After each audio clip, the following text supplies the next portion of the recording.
And you and I will start and introduce as we wait for Pastor Hughes to come here. Hello, Barb. Nice to see you. Uh, we are at the Buffalo and Erie County Central Library. And I'm here. We have Chris and Barb, two of our wonderful supporters, and Leslie Latham is joining us, which is wonderful. So we'll have three ministers in the room, and which is fantastic. Hi, Leslie. And uh, our discussion today, I'm going to introduce, first of all, I'm Jonathan Freirich, a rabbi here in Buffalo. We will be joined eventually by Pastor Wylie Hughes, who is my accomplice for justice. We have Pastor Leslie Latham here as well, which is amazing. It's so great to see you. And in addition, we have two of our wonderful supporters, Barb and Chris. Chris, who is live and in person with us in the library. Oh, Leslie, you're outside on your deck. That looks wonderful. And our conversation today is about Huck Finn. And the reason Pastor Hughes and I have undertaken the Huck Finn question is not just because of James, although we're using this as an entry point. Pastor Hughes has rejoined us. Everything okay? Everything is okay. Okay. So James is a wonderful book, and we're going to talk more about it. But part of where we have gotten to this point is actually in response to a podcast and an article by an amazing historian, Jill Lepore, on Elon Musk's use and abuse of sci-fi. And not to be confused with Nietzsche's use and abuse of history. But in any event, Elon Musk is planning on naming his Mars-going spaceship after the spaceship used by the villain, the buffoon in The Hitchhiker's Guide for the Galaxy, which means he identifies with the wrong person. And so this led Pastor Hughes and I to talk about this whole idea of if we told our stories better, if we told our stories of who we have been and who we are, then we might in fact have better stories to tell about who we will be too. And that we are in really such a moment of missed communication, misfacting of everything. And we wanted to start with, at least a story that we've been arguing about for 140 years. Since Huck Finn, as many of you know, was not a story without controversy when it came out, and since then. It is, I was asked at a July 4th celebration whether or not I thought Huck Finn ought to be read in high school. So I'm going to start with that question for all of us today. Should we read Huckleberry Finn in high school? And if so, why? And if not, why not?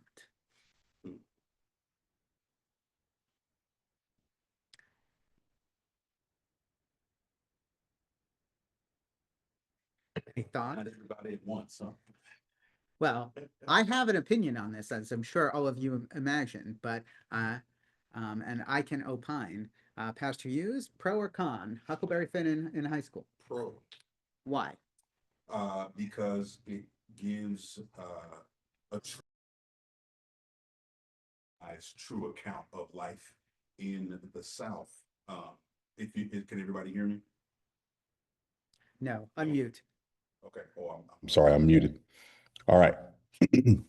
I say pro because while Huck Finn is a work of fiction, it is based on reality. It is based on the reality, at least in the mind of Mark Twain, of what life is like in the South, the juxtaposition of two cultures And I think that is very, very important for developing minds to understand that there are different ways. There are different ways to view the world. There are different lenses through which one can view the world. And, you know, an intelligent person understands that, hey, my view is not the only view available, that there are other people who have different lived experiences. And I'm only saying that because this book left an impression on me when I read it in high school. All right. I didn't really want to read the book at all because I had grown tired of slave narratives and, you know, all this other kind of things in literature. But after reading it in high school and, you know, having a teacher to guide us through the book and to guide us through the socioeconomic issues that were brought up in the book, has left an indelible mark on my brain. So I think it's very important that especially today, that they read this book, yeah, and study it, not just read it, but to study it. Any other thoughts? Yes, Barb. Myself here. Yeah, okay. So I definitely think it should be read in high school. Huck was so conflicted between, you know, good and evil, right and wrong. And throughout the book, he develops a true sense of humanity. And I think it would be a really good discussion for high school kids. So why, therefore, all the controversy? Why, therefore, I mean, let's there is no earlier American literature that creates an African American protagonist, much less an enslaved person as a protagonist. So, you know, Mark Twain, Samuel Clemens was hailed as creating the American novel with this book, depending upon who you talk to. So, why the controversy? If we are treats an enslaved African American as a human being, it's very clear from the book that he's not a type. He's a person. And I think that it is always controversial in the West. Even today. Even today. Even today. Even, I mean, yeah, even today. And so I think that's why it's controversial. okay, so for lack of a better word, we're saying it's controversial because of racism. Yes. Yeah. Oh, yeah. I mean, you know, we can write that word on the board and point to it like At this point, right? in many, many contexts, right? Okay, so if it's controversial, yeah, Leslie. Okay, true confession, I have not reread Huck. I'm in the middle of James. I have read Huck, I don't know, 4 times probably, for high school and for college, and for pleasure as well. I think that people do not understand Twain's heightened sense of irony and sarcasm. And, you know, we can't teach that because it uses the N-word, not understanding the lengths to which Twain uses the N-word to create discomfort and sarcasm. Okay, so for sure, I think we can all agree that the American public is not cognizant of things like irony and sarcasm in general, or is going to read it for the maximum level of stupid offense, to be entirely unfair. Tay, you wanted to add? Well, not a lot, because I've only just started reading it. I read the first chapter or two, I think, and then I read the last chapter to see. The last chapter was fascinating, but I won't say anything. But and I did read James, and as Barb knows, we had a library book club discussion about it. Yeah, I feel that people think that people will be offended, but I think that's why it's important, certainly for high school kids, to understand what the past was like. Well, and still to some degree is, not quite to that extent. And I'm also kind of fascinated, and I mentioned this at the book club, with the fact that Huck is not a cool, important, dominant kid. I mean, he's the outsider among his friends. So I think that maybe that's where we're going to some extent in the book. And I think that's where it went sort of in James was, yeah, Huck kind of identified with what it was like. And as far as banning the word nigger goes, now I'm not, you know, I'm obviously not only white, but the European, I'm a Mayflower descendant. So I'm not even, from other countries kind of thing, obvious. So I've never been through that. But I would think using the word, way kids, I bought an edition of the book that says it was in its original form. Yeah, the original unabridged and uncensored 1885 version, because I'm not even sure what they're allowing in schools by now. I mean, there's been that. Now, I don't know. Is it offensive for a kid to even hear the word nigger if you're African American, Black? Well, I'm gonna ask today, as the white guy in the room, for us to not say the N word, Oh, okay. Sorry. just Okay. as a norm. Yeah. Were I in fact reading Huck Finn with a bunch of high school students, I don't think I would performatively say the N word either. Now, Okay. interestingly enough, I'm with you on the unabridged nature of it. I've listened to the book now a couple of times, including with a recording that I very much value, Elijah Wood doing all the voices, and he does a great job with all the accents. And I think it's as a performance, it's important to both read and maybe hear the word in context. I don't feel qualified to say the word in any context because Okay. there's no way that word is anything but a weapon from somebody who looks like me. Okay. Then And I won't say it again. no, And no, there probably are words like that about women too that shouldn't be used, or that men 100%. use behind our back, as far as that. 100%, 100%.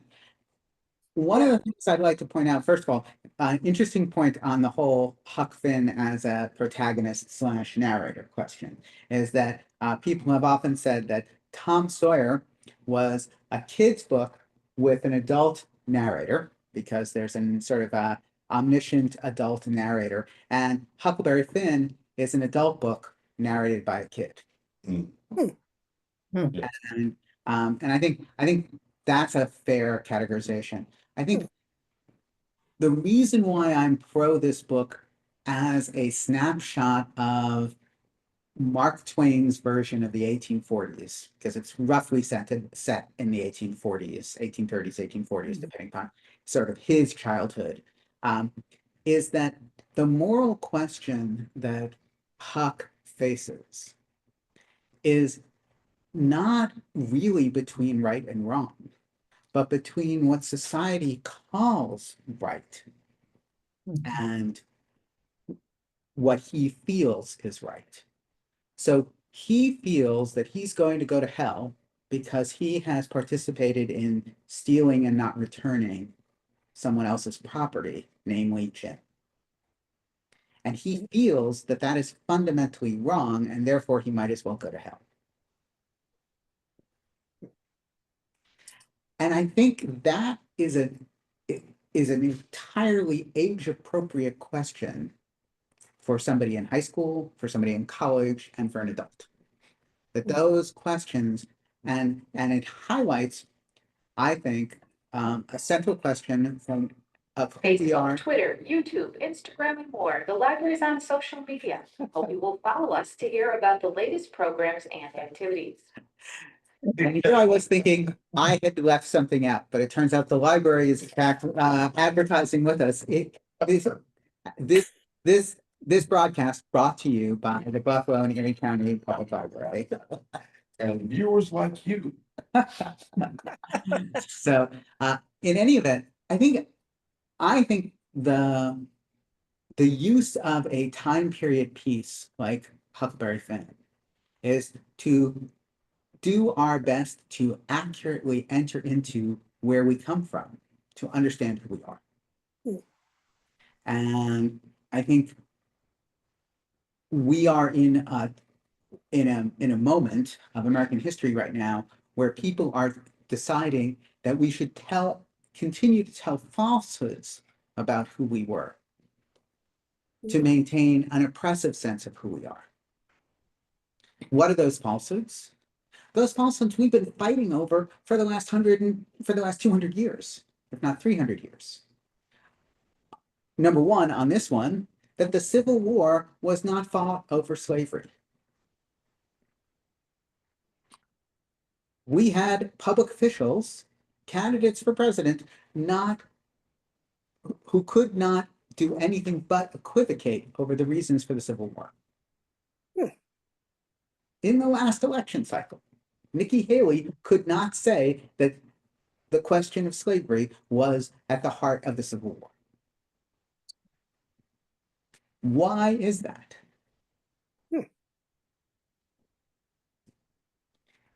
I would say it is that way because in the immediate aftermath of the Civil War, we didn't hold the perpetrators, the traitors accountable for a second. And that seems eerily familiar to the degree that we don't hold insurrectionists accountable. Yeah. Yes, Pastor Hughes. I'm trying to unmute myself. Trying to. All I right. could hear you. You're good, I think. Oh, okay. Then, all right. Yeah.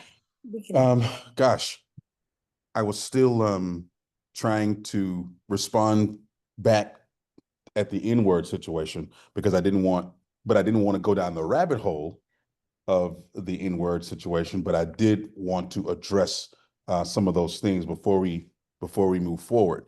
The question was, I don't remember who particularly asked it, but the question was, is the use of the N-word appropriate or offensive to African Americans? And my response as an African American is yes and no. Because the N-word is one of those words that really depends on the context. It depends on its usage. It depends on who's using it. It depends on inflection. It could be any number of things. People can interpret it many different ways. It is a colloquialism. There is so much nuance to that word that I can honestly say that if I were, well, I'll just be honest. When we read Huckleberry Finn in high school, my teacher said every word written in that book. She was a white woman. She was an older white woman. I was in high school in Atlanta, Georgia. That my high school was 50-50 black and white. We were a merged school. It was a black school and a white school that had merged. There was a lot of racial tension in the air that nobody really talked about. And yet, here we are in literature class, AP literature, I'll never forget it.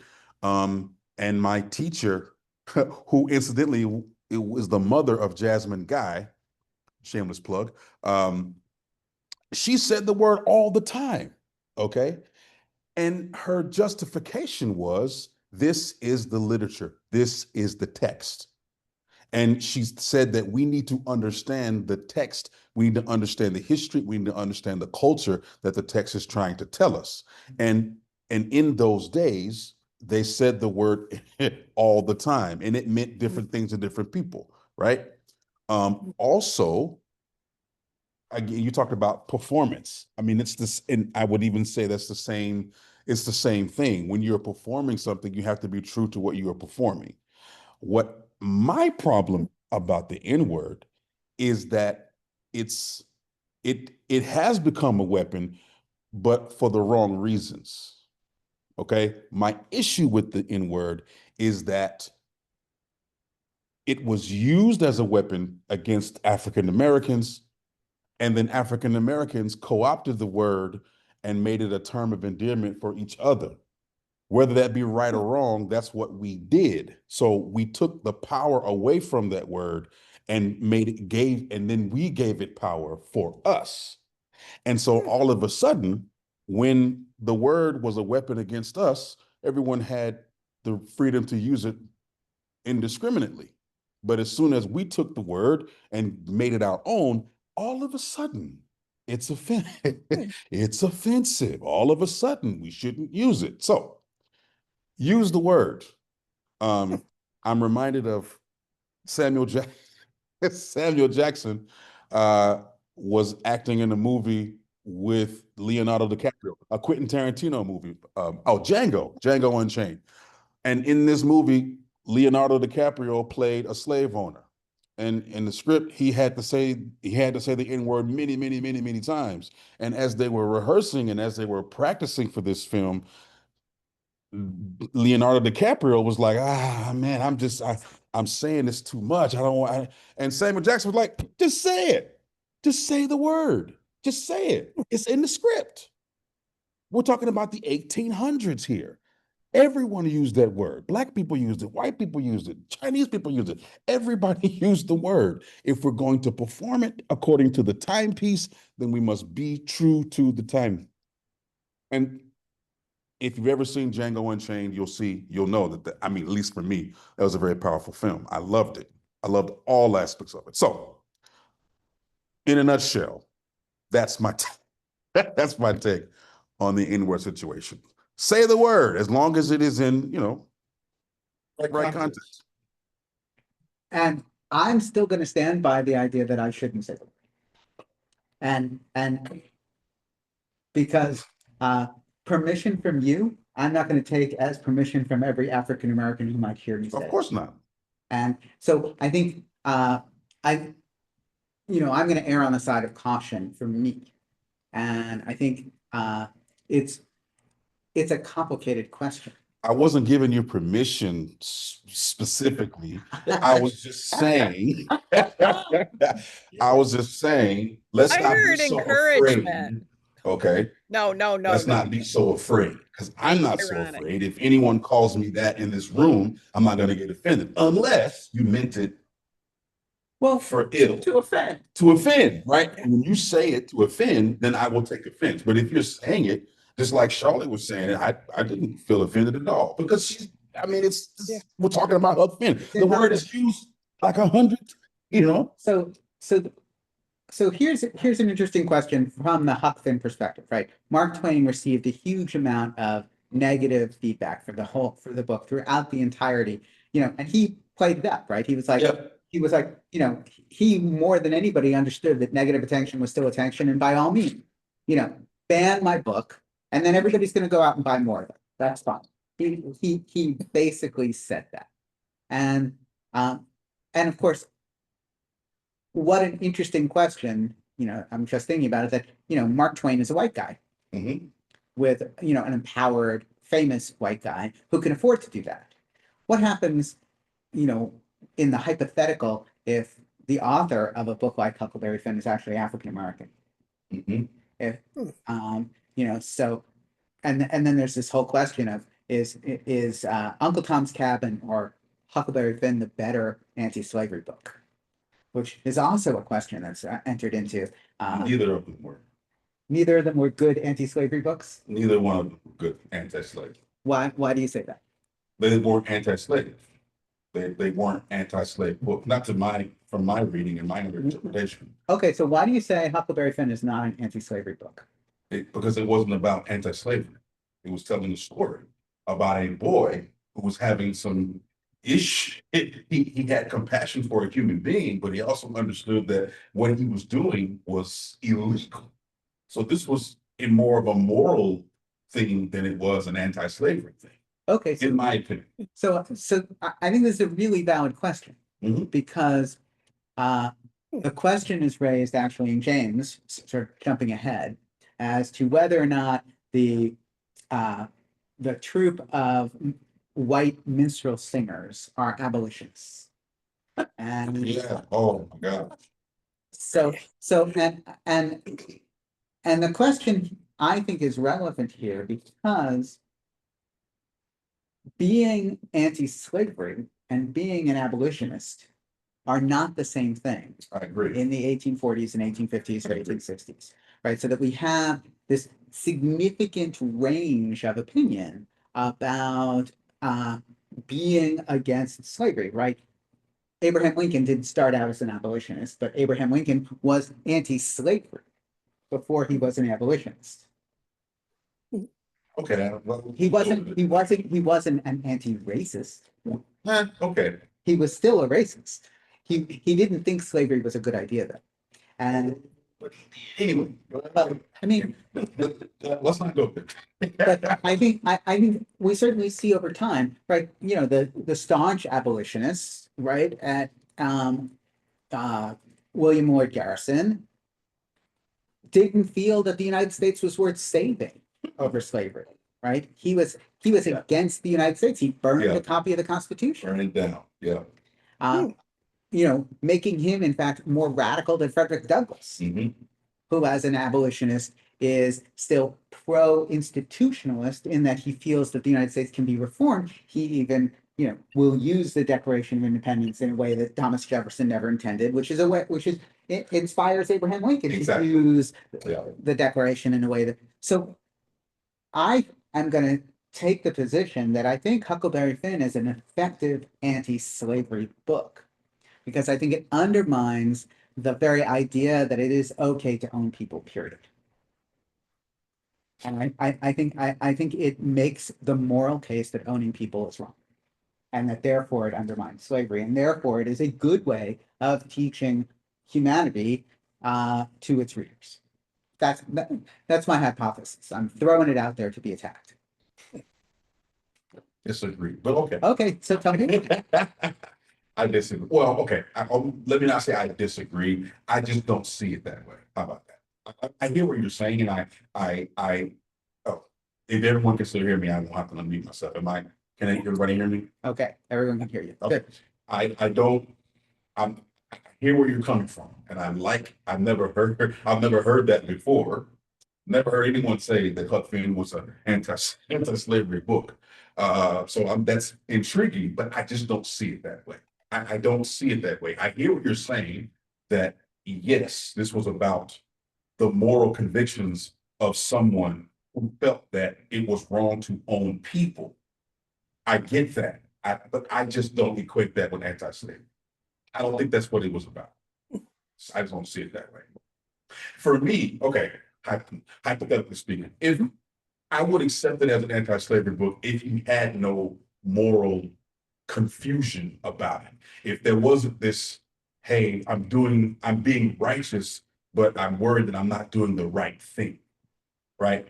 For me, as a descendant of a slave, that's not the same thing, right? That's not an argument. That's not even a thing. If it's being righteous to set people free, then set them free and feel confident and feel justified in your breaking the law. That's anti-slavery. There's a series called The Good Lord Bird. It's about John Brown and his abolitionist Ethan Hawke. Very over the top, very melodramatic. I don't like it at all. Did you like the book? I love the book. Did not like the show. I haven't seen the show. But that would I would say that that's more anti-slavery, because he did whatever it took to set people free. He didn't have any kind of moral consternation about it. He knew what he was doing was right, and he knew exactly what needed to be done, and he will burn down anything, he'll shoot anybody to do it. That's anti-slavery. For me, it's not anti-slavery to say, well, I'm going to set you free because it's wrong for you to be enslaved, but doggone it, man, I am stealing someone's property. I don't know. That's too much on the fence for me. Okay. Any other thoughts on this topic? Yes, Reverend Lisa.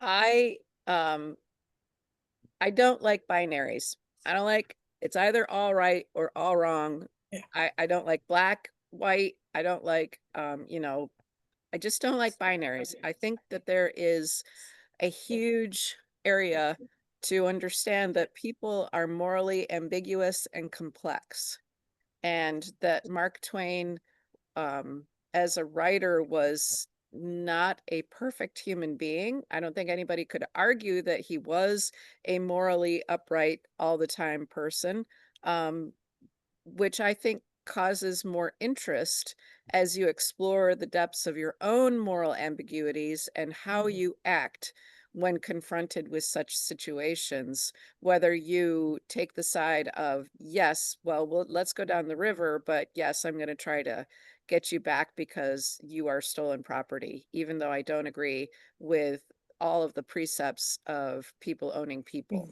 I think there's a depth of one would hope maturation that we arrive at as we read and explore and go through all sorts of experiences. That's it. And I appreciate that. You know, I think we're in a quandary on this, in a deep quandary, which is that we need the statement of what's right and wrong. And we also need the exploration of how do we get there? And, you know, for me, Pastor Hughes, of course, I agree.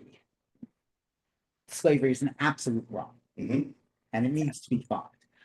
And I also agree that right now we need to figure out more than ever ways to talk with people who seem to hold opinions that are absolutely wrong to us.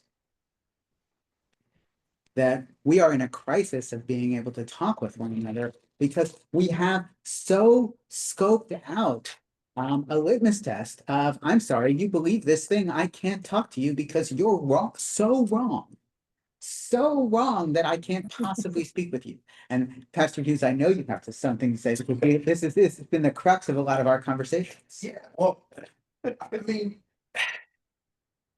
yes, and Reverend Latham, I want to say you are exactly right. I agree with you that there's so much nuance in this quandary that we have here. There's so much nuance, and it does the text a bit of a disservice to create a binary. You're exactly right. I agree with you on that. And that I'll have to ponder more on that moving forward, because that has been such ingrained in my brain about this book for 30 years. So I'm going to have to go back and reevaluate that, because you're right. There is nuance there, and nuance is important. But that also brings me to what you just said, Jonathan. You said that how do we interact with people who are diametrically opposed to us? How do we say, hey, that's wrong? But that is the line in the sand that I was saying. That's the line in the sand. Okay, I can be open-minded to certain things. We can disagree on a few things, but the line is this, right? This is my line. And so I will hold space for nuance. I will hold space for even tension, but I have to put the foot down, or we have to put a foot down to say that this is where we draw the line. Otherwise, we do what liberals and progressives have been doing for a long time now, and just allowing things to push and push, and we don't do much about it. Oh, it's okay. We can hold you in space together. At some point, we're going to have to take a stand. So it seemed to me that you were sort of proving my point, that this is the line.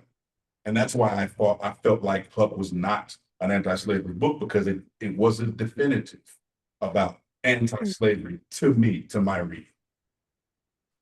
Okay, I hear that. Yeah. I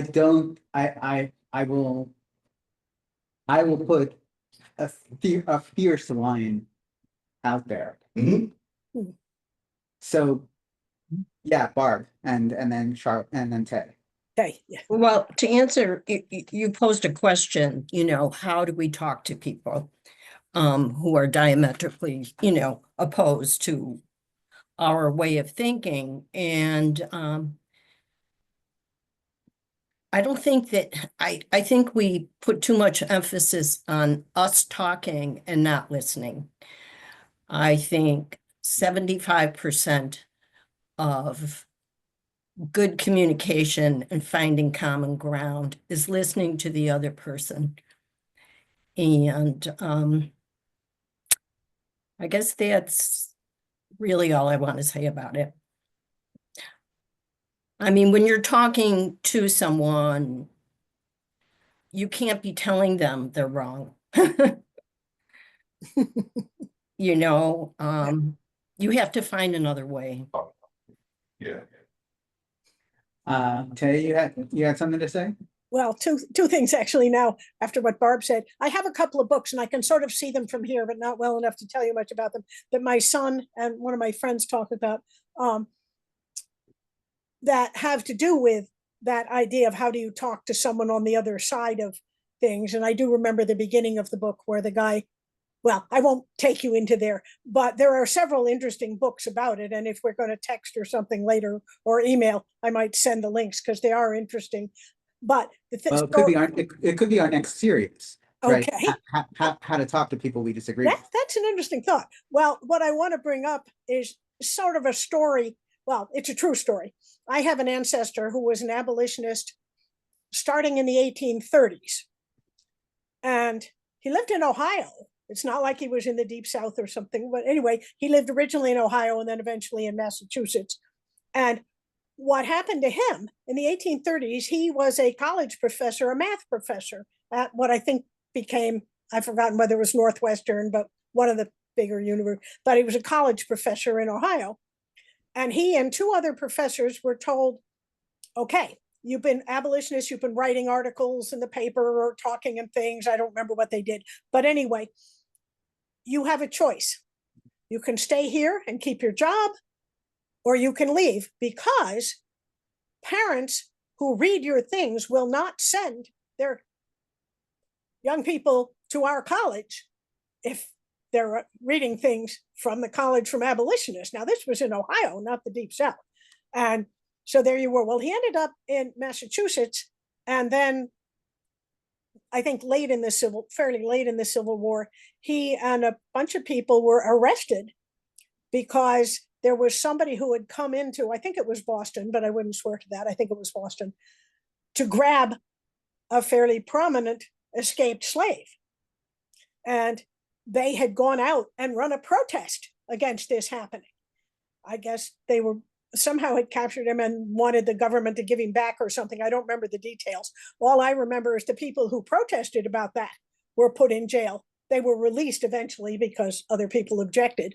But it was quite a fight as far as that goes. And interestingly enough, when it came down to voting, and this is sort of a side note, but you may find it interesting, when it came to the question of would Black people be allowed to vote, the original version of it had to do with Black people and women could vote. And my abolitionist ancestor, who was very much in favor of women, one of his daughters was very techie and they did things together, and he was very much in favor of women, but he decided that if you had to choose, he really wanted the freed slaves to be allowed to vote.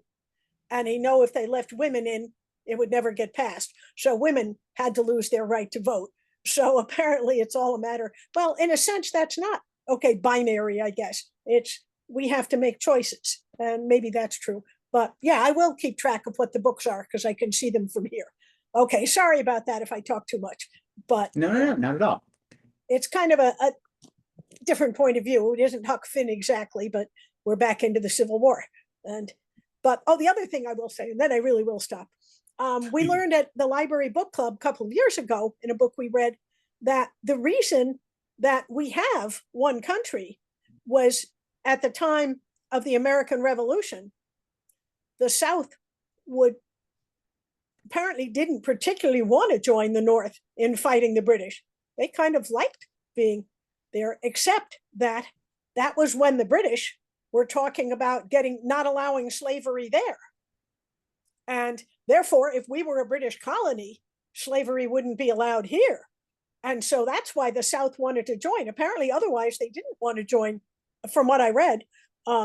This was probably 5 years ago, so I don't really remember the details. But They're apparently, making a lot of money selling that cotton to produce clothing and in England and other places. Yeah, that's a whole thing too, right?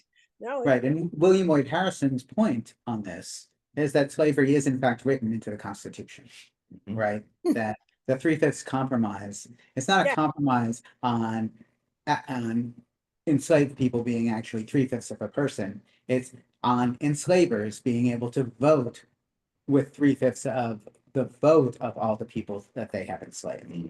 So it is I didn't know the that. dehumanization of enslaved people and the dehumanization of indigenous Americans is written into the Constitution. It's written into the Constitution in the 13th, 14th, and 15th Amendments that don't acknowledge women and deliberately don't acknowledge Native Americans. So, even when we're doing better, we're still holding on to what is an extractionist form of American capitalism that is at the heart and soul of our country from 1619 on, as soon as we decide that it's more important to make money out of people than to share profits with people. Mhm. So that, we're still fighting this fight today, which is again sort of why I feel like it's really important to have a better sense of this. When we debate whether or not our students, whatever their ages are, should learn about our past in an honest way. That debate has often been framed in the South, in Florida, for example, as we don't want to make our students feel ashamed about being white Americans. Reverend Latham is laughing, right? Because, of course, to be conscious and a white American should be at least to be ashamed of the degree to which our advantages have come at the expense of other people, period. That doesn't mean that we need to be dominated by shame or we need to hate ourselves. It means we need to work to have a better society together and that our part needs to be admitted. Because again, and we've said it in this group any number of times, turning to African Americans and asking African Americans to solve racism is, in Ibram Kendi's one of his better formulations, like turning to the cancer patient and saying, "You've experienced cancer, solve it." Mhm. So we need to do this together. We need to admit that, racism is a problem inflicted on African Americans by white Americans, and therefore it is our problem to solve together. Yeah, Pastor Hughes. I think we really need to we need to do more effort into reframing things. I think what has been disturbing to me about the dismantling of DEI and the exclusion of African American history and any other non-white history is they're reframing it as something that that that they're reframing it as something that's supposed to make white kids hate America. Mm. And I think that is the issue, because I never thought that abolitionism and anti-slavery and anti-racism, I never thought that that was something to be ashamed of. I never thought that the Emancipation Proclamation was something to be ashamed of as an American. In fact, I always thought of that as a shining example of America taking steps in the right direction. I always thought that DEI and affirmative action and all these things, these measures were a sign of, hey, we acknowledge that there has been a problem and this is our attempt, poor may it be, but an attempt to redress those wrong. And that's a good thing. And so I am disturbed by how all of these actions over the past 150 years now all of a sudden has been reframed as something detrimental to American public image, which, they're ignoring the fact that these advances that the country has had over the last 150 years were an example to the world, to the whole world. Like, all the other nations who have had people of color within them have taken inspiration from the things that we have done in this country when it comes to addressing racial issues. So, we have to, maybe one of the ways we can talk to people who disagree with us is maybe talking through reframing these things and saying that, hey, this is not to make you feel bad. In fact, it's to make you feel proud, because what you're doing is demonstrating that we as a country can fix this together. Well, and a key element of being able to, as you said, fix it together is an admission of the one step forward, two steps back that we have lived through. That the first Reconstruction in the wake of the Civil War didn't last very long before it was replaced, before slavery was replaced by the system of Jim Crow. And the 13th, 14th, and 15th Amendments, proud as we are of them, flawed as they are, didn't last very long at protecting due process for citizens before it was suddenly due process for companies and employers at the expense of employees and citizens. And so we have constantly been in this back and forth, right? That Reconstruction led to the misnomer redemption, the worst word ever, to have the reclamation of oppression by the entirety of the formerly slaveholding states in imposing what was slavery by another name, and in deconstructing voting rights for everyone that they didn't want to vote. And that we had a second Reconstruction, a second civil rights movement, a second round of civil rights laws that is now being undone by what is, for all intents and purposes, a second redemption. Mhm. And so I think the model to the rest of the world that we ought to offer is this model of struggle. We are the only non-ethnic nation state in the world. There is no other nation state in the world that is not based in some way, shape, or form on ethnic nationality. And it is not easy. Jonathan, not what? The last word? It is not easy. Yeah. Right? Okay, all right, sorry. Right. So And- every other nation state in the world has an ethnic identity. Mm. You know, I can become a Chinese citizen, but I can never become Chinese. Right. I can become an Irish citizen, but I can never become Irish. Same goes for Mexico or Brazil, and even in places like in amazing amalgam multi-ethnic places like Brazil, there's still a dominant ethnic identity to being Brazilian, and there are minorities who are not. Same in Japan. Same in Canada. Same in Canada. Exactly. Hence the Quebecois question, Yes. right? The whole idea that one is either an Anglo-Canadian or a French-Canadian. But then wouldn't that make Canada not? No, it's multi, but it's dual. It is. It's a duopoly, right? Instead of an. Okay. The ethnic nature of Canada is in dispute, but it is definitely. Okay, all right. Yeah, okay, that puts a little paint where it in, okay. So, The argument might be that the people in power are trying to make this a monocultural Yes. country that with 100%, just yeah. 100%. And that's why you want South Africans coming here as refugees. Well, so here's an interesting backlash, and I think it's a backlash. It's a question that I think is right in the square Huck Finn question. One of the things that struck me about how important it was to read Huckleberry Finn is because it reminded me about how public education it was not a white man's value Mm, in the setting of Huckleberry Finn. right.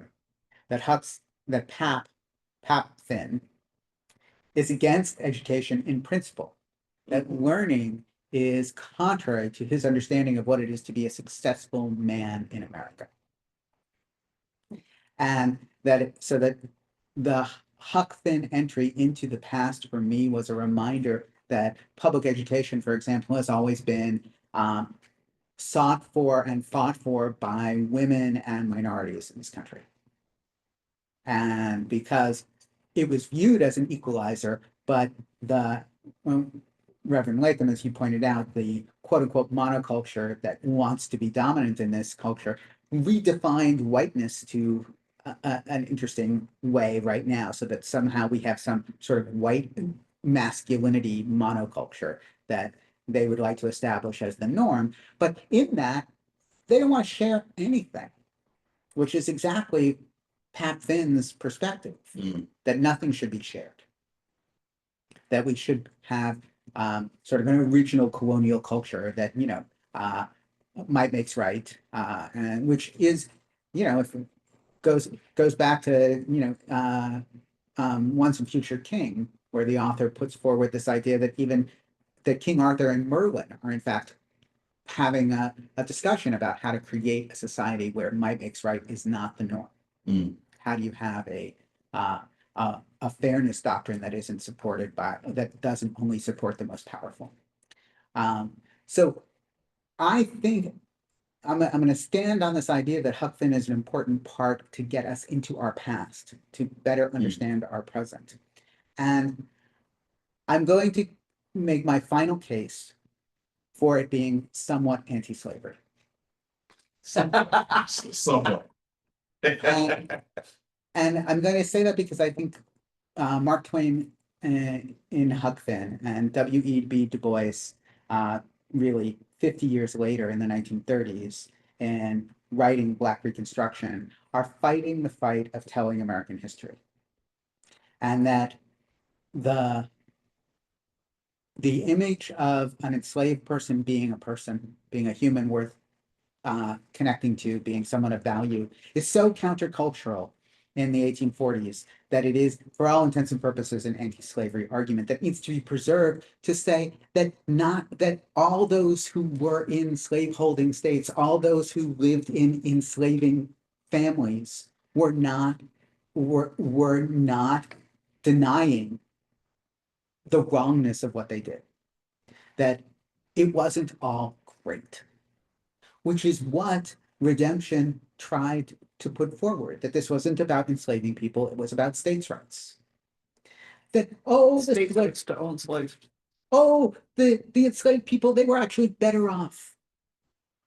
That their lives were so much better when they didn't have to work for a living and own their own land and make their own decisions. And the plantation was an idyllic place. And I think when we view Mark Twain as the narrative source text that becomes W.E.B. Du Bois's deep attempt to re-legislate the telling of history in the 1930s, to remind everyone that the Klan's version of history, as put forward in the movie Birth of a Nation, was also propaganda, was also a bad retelling. Remember, because that's only in 1915 or 1916 when that movie comes out, and then Woodrow Wilson, our famous racist president, puts it on in the White House, is that we are telling a history, and that's only 50 years after the Civil War, that slavery was not the issue. And that it takes W.E.B. Du Bois 20 years later to say, what are we talking about? This is our real history. But he's fighting, in his time, a contemporary historical perspective that literally whitewashes slavery out of our history. And so if we view Mark Twain and Huckleberry Finn as sort of entree, the 1885 entree into the argument that W.E.B. Du Bois attempts to seal with Black Reconstruction.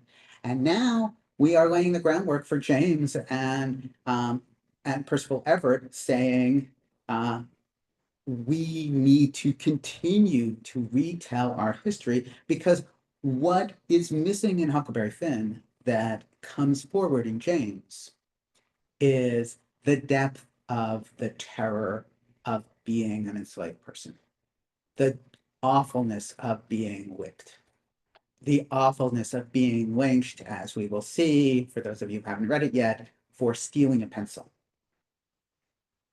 And the normative nature of terror in lives of enslaved people, which is not something that comes through in Huckleberry Finn Well, in the same way. how could it? How could it come through? Because Mark Twain didn't know what it's like to be a slave. He can only speculate. And so he couldn't give the depth that that was there. Okay. And I think it's interesting you brought up W.E. Du Bois, because the same way that he took Mark Twain's premise and tried to reimagine it, I think Percival Everett did the same with James, because not only did Percival Everett humanize James even more than Mark Twain did, but he also shattered the traditional slave trope. Not only was James a person, a human being, but he was also intelligent. He was literate. Okay. Yeah. How many slaves were literate back then? Not many. We don't know. You're right. We don't know. And that's another Which is what Everett points out. exactly. We don't know. So he shatters all the tropes. And I mean, particularly what I love about James was he talks a lot about code switching. I don't know if you got picked up on that, but the code switching is just phenomenal. I mean, I resonated so much with those themes, talking one way to white people, talking another way to Black people, saying something that means something to white people, but means something different to Black. I mean, I do this every day. I don't have much of a choice. I do this all the time. And it was interesting me reading James, realizing, oh my God, I do this. Well, I do so that. so I think we're going to talk at greater length about this, and I wanted to sort of use this as a coming attractions moment, because I feel very strongly that what you just said, that we have sort of a real progression in the way we tell stories, in the way we engage with the story for the past, in the way we retell them. One of my first teachers in this is a rabbi named Mitchell Shafitz, who wrote a book called Seventh Telling, which is probably the easiest way to enter Jewish mysticism for most people is through this novel. It's not a great novel, but it's a great Jewish mysticism teaching. And one of the things he offers, Rabbi Shafitz, is the idea that there should be no retelling of a story where we don't actually live through it again, where we don't actually learn something new from the telling. Because if we're just, in my reading of him, if we're just pressing play on something that we've told before, we're not engaged in conversation. We're not engaged even with conversation with ourselves, with our memory. Our memories change. Our stories change. And the story that Mark Twain offers has shown us over and over again that our engagement with Huckleberry Finn has changed and evolved and devolved and changed again, that it's been an ongoing living argument, that our conversation as put forward by W.E. Du Bois over the history of Reconstruction continues to be an ongoing change. We still have, we covered a book by Professor Sinha about the Second American Reconstruction, where he gives a 2020 update to Black Reconstruction. And now we are going to enter into conversation with Percival Everett about what does Huckleberry Finn look like through the eyes of an enslaved person from the perspective of somebody in 2024 or 2023, whenever he wrote the book.